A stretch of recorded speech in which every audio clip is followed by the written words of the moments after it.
Hi, everybody, and welcome back to TSAM Digital. My name is Anam Khan, the head of content at Fox On Media, and joined by me today, I have Matt Chapman. Matt is the director at ACA Compliance, and he's the co-lead at ACA Regulatory Reporting, Monitoring, and Assurance team. Hello, Matt. It's a pleasure to have you here. Thanks, Anam. Thanks for having me on. Perfect. Matt, to kick things off, it would be brilliant if you could give us a brief introduction about yourself and let our audience know a little bit about ACA Compliance. Absolutely. So for myself first, so prior to joining ACA, I spent 10 or so years in-house, largely on the buy side, but with a few years on the sell side as well, which really gave me a first-hand experience of a lot of the challenges that are involved in the implementation and monitoring of reporting frameworks. And so the ACA Regulatory Reporting, Monitoring and Assurance team that you mentioned, which we also know as ARMA, is very much in that space. It's related to regulatory reporting, monitoring and assurance. And that's just one small part of what ACA offers as a regulatory consultancy. We, of course, provide a number of other regulatory services to firms, to regulated firms, from regulatory technology through to consulting and hosted solutions as well. Perfect. We're going to be talking about trade and transaction reporting, perfect storm or opportunity knocking. My first question is, there's been over 130 million of fines for reporting failures under MiFID and MR so far, often involving some of the largest and most sophisticated firms in the financial markets. What is it about these regimes that make them so difficult to comply with? Yeah, well, I suspect this probably won't surprise you or anyone else when I say that these are quite simply very complex regimes. We typically see firms grappling with a combination of interpretation of the requirements themselves, process design, change management, and then last but by no means least, really tying all of those other ones together, is meaningful monitoring. And in terms of interpretation, first of all, it's one thing to understand what the regulatory technical standards are asking for on a field-by-field basis, in principle at least. And firms have come a really long way on that front across EMIFIR and EMIR as the two regimes you mentioned. But it's another entirely to understand how each particular field needs to be populated for each and every instrument type that you trade, and for each of the different trading scenarios that might be relevant to your trading activity for each of those instruments. And to use a very simple MiFIR example, you will of course be populating the buyer and seller fields and various others differently according to whether it's a buy or a sell transaction.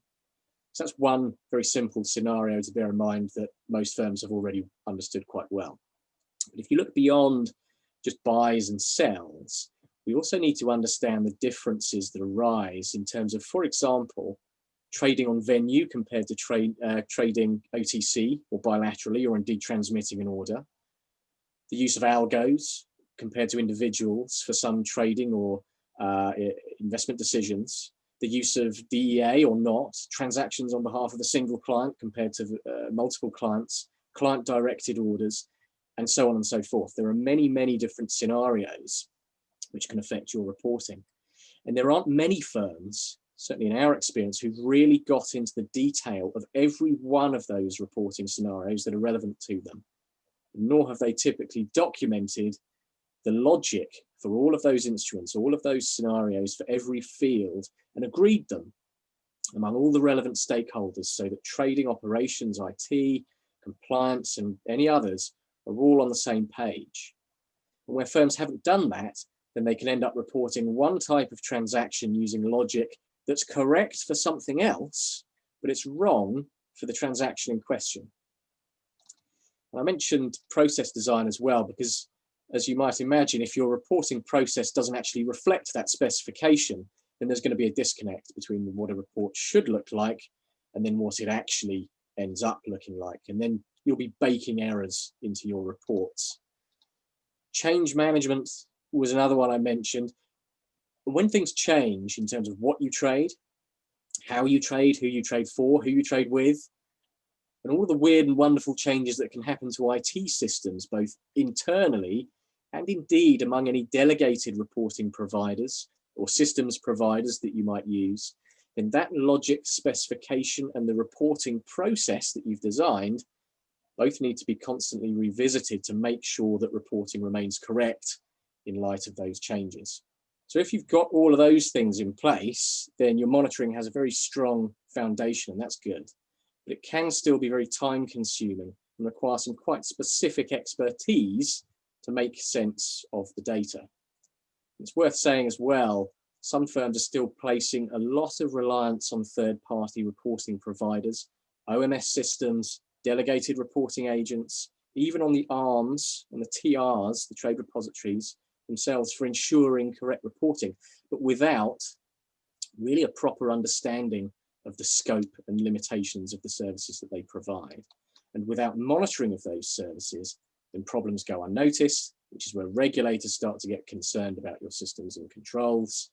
That can, of course, lead to enforcement action, which can be a far greater drain on resources than what would have been required to just put in place some meaningful monitoring. Brilliant. So the context of this discussion is the concept of a perfect storm that has been brewing in respect of regulatory reporting. What's been happening and what problem is it causing for regulated firms? That's right. And at ACA, we spend quite a lot of time thinking about something that we call risk mutation, which is the concept that some risks don't have a clear beginning, middle, or an end. They aren't discrete or sequential, but instead some risks tend to interact and overlap with other risks and then mutate from one form to another in quite non-linear and often unexpected ways. And EMEA is a really good example of this, because back in 2014, February 2014, many in the buy side were breathing something of a sigh of relief after they delegated their reporting to their market counterparties and prime brokers. Many believed that by delegating that reporting, they dealt with the EMEA reporting problem and they could move on to the next thing. Great. But straight away, that risk started evolving because many of the delegated reporting agents weren't doing a great job of the reporting. ESMA said as recently as this year that some firms who've delegated still haven't understood they need to oversee what's being done on their behalf, which is quite incredible, really, 6 years into the regime. But even those firms that did understand that requirement quickly realized that they had quite significant problems. And the first problem they had was being actually able to get hold of the data from trade repositories, which has proven to be surprisingly difficult in some cases.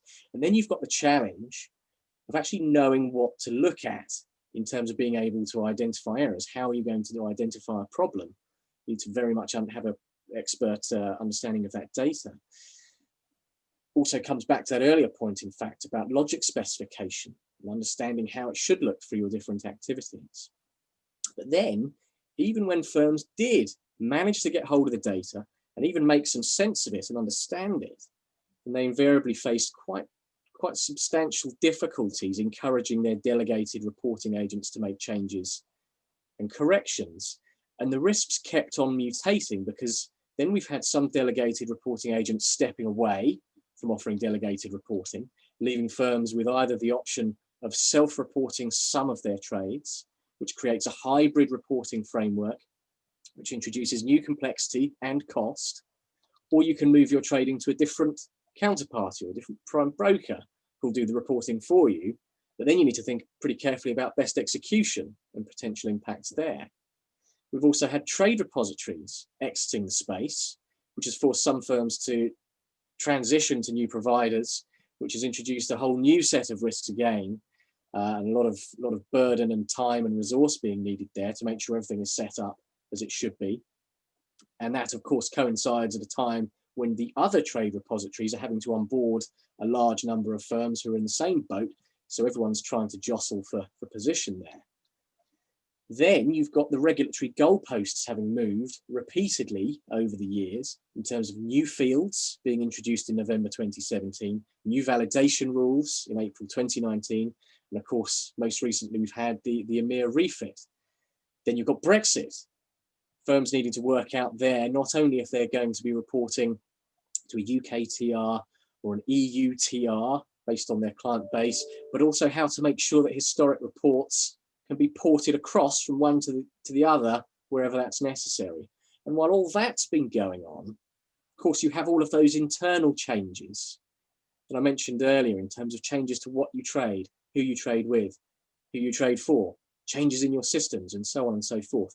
So EMIR and the reporting requirements around that regulation is a classic, what we would call a risk mutation scenario, which for many firms, it certainly has felt like a perfect storm because it's been so hard for operations, compliance, and senior management to stay on top of it.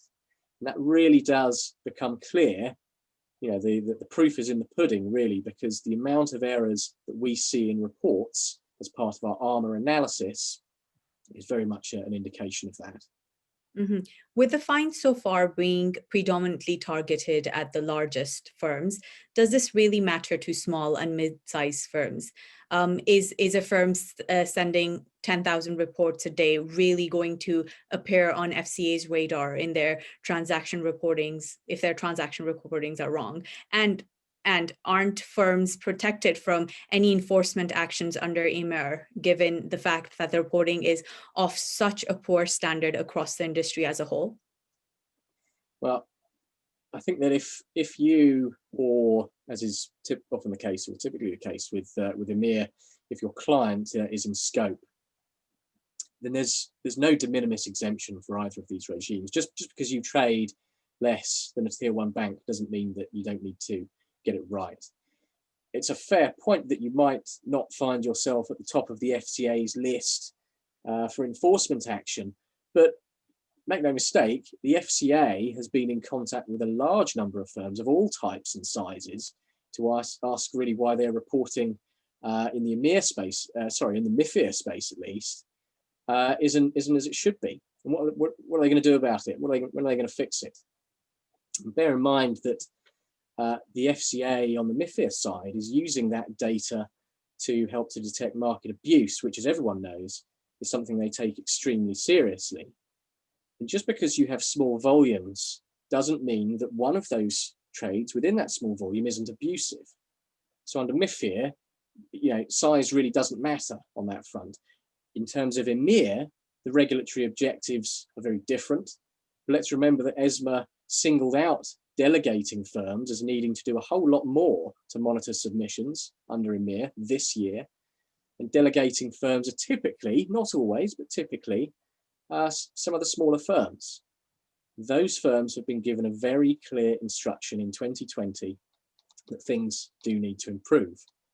And the FCA has certainly been less proactive on the EMIR front, which was something that was noted by ESMA actually in December of last year. But if we look at the fact that the FCA updated its EMIR errors and omissions form over this summer to require firms to specify the senior manager who is accountable, nice strong word, for that reporting. And there's another bit of risk mutation there actually, because we can see how EMIR is now overlapping into the SMCR. But you can see how this isn't something that can just be forgotten about because it's too difficult. The FCA is still interested, otherwise they wouldn't have updated their form. And other regulators, if we move away from the FCA for a second, other regulators like the Central Bank of Ireland have been very proactive on EMIR, and firms have received a number of letters there. And what some firms forget, who often perhaps hope that they can sort of live within the herd immunity of bad reporting and never be sort of singled out by the regulator, is that once you are on the regulatory radar for reporting failures, it can be quite hard to get off it again. We are working with some firms who for some time were taking a pretty laid back approach to this, not least because of their volumes. But when they got that call from the regulator, it's all hands to the pumps. And when you're on the back foot with the regulator, it's stressful, it's draining, and you lose control at that stage. Mm-hmm. So the question now here is, what can firms do in order to address these challenges? So we've touched on a few things already, but I think the real key is the meaningful monitoring, which is the only really effective way to be confident that everything is working as it should be. And that is easy to say, much more tricky to achieve, because reporting is hard and monitoring is hard, such as the complexity of these regimes, that firms often don't have the expertise, the time, the technology, which was something that ESMA pointed out in March about EMEA, or indeed the resources to monitor their reporting in a meaningful way, particularly when things keep changing. So it ends up being very easy indeed to just go through the motions, treat this as a regulatory box ticking exercise, include something in your compliance monitoring program just so you can tick that box, rather than doing something meaningful. Or, as is sometimes the case, you just throw your hands up in the air and do nothing at all because it's just too complicated, and you'll just wait for the regulator to make that phone call. And this is why, really, because of those issues of expertise and resourcing and so on, this is why it's been an area for many compliance officers where they fear to tread, because it's just too hard. It's too hard to get into. In my experience, though, what most of those compliance officers would love to do is to be able to really get to grips with these regimes. It's just that barrier to entry is so high in terms of keeping up with the change, having the technical expertise and so on, and the time to do anything meaningful. That's the issue. It's just very hard to make inroads to these regimes. And there is, of course, the fear of what you're actually going to find when you start. But the sooner you find it, the sooner, of course, you can fix it. And don't underestimate that.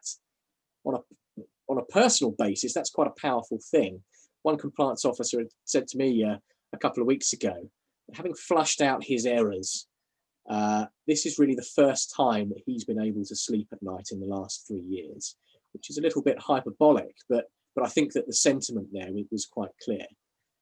And this is where we see the value of the ARMA service, because that helps with assisting with logic specification, process design, systems and controls reviews, and crucially, the regular field level assurance as to the completeness, accuracy, and timeliness of 100% of your reports.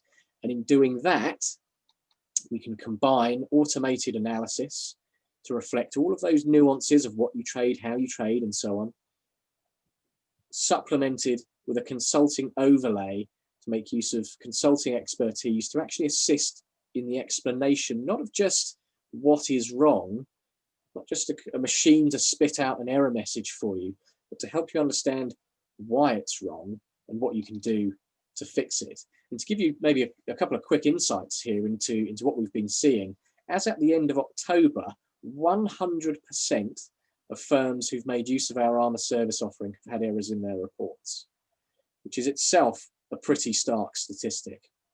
But bear in mind as well that it's also common for us to identify a 100% error rate as well in our analysis, which is to say that all of a firm's reports contain an error and so potentially require re-reporting of the whole lot. And it doesn't stop there, because we also typically find that reports are wrong in multiple ways. So in a recent example, a MIFIR reporting firm had over 50 unique errors contributing to that 100% error rate, which is to say, to perhaps try and summarize all of that, most, if not all firms, have errors in most of their reports due to a large number of different errors. And the sooner we can get on top of those, flush them out, get them fixed, the better off I think we'll all be. Mm-hmm. And Matt, this all sounds like to me, it sounds like a combination of bad news and hard work ahead. Where exactly does the opportunity lie? So it's not immediately obvious, I grant you, but there is opportunity here, because if we think about the risk mutation again around EMEA, the sheer volume of change there, I think, is forcing many firms to revisit their reporting arrangements for the first time and consider whether things could be done differently or better. And we can apply a similar idea to MIFIR with the constant market watch reminders from the FCA. Because where you don't have that kind of constantly evolving risk or those constant regulatory reminders, then it can be quite easy and actually quite pleasant to just let sleeping dogs lie. You put in a reporting framework, you just let it hum along nicely in the background, and you hope everything's okay because you haven't heard any different. But where you have this perpetual tsunami of change, then it can force you as a compliance officer to really get to grips with this topic, if only for fear of just getting left behind. What some firms could do is just throw their hands up in despair and do nothing. Absolutely. And some firms do. What you can also do is throw your hands up in the air in exasperation and say, right, that's it, enough's enough. I can't, I wasn't comfortable on day one, and there's been so much change since. We've just got to get on top of this now. Let's do it. Let's get this resolved and understood. And to put it another way, I think the constant reminders that we see in various kind of ways of the need to get reporting in order mean that it's just harder and harder to leave it out of sight and out of mind, and then it suddenly blows up somewhere else down the line with no warning. So there's an opportunity, I think, and this applies to all regimes, but particularly where firms were really up against it in terms of getting frameworks in on time for MIFIR, EMIR, SFTR more recently.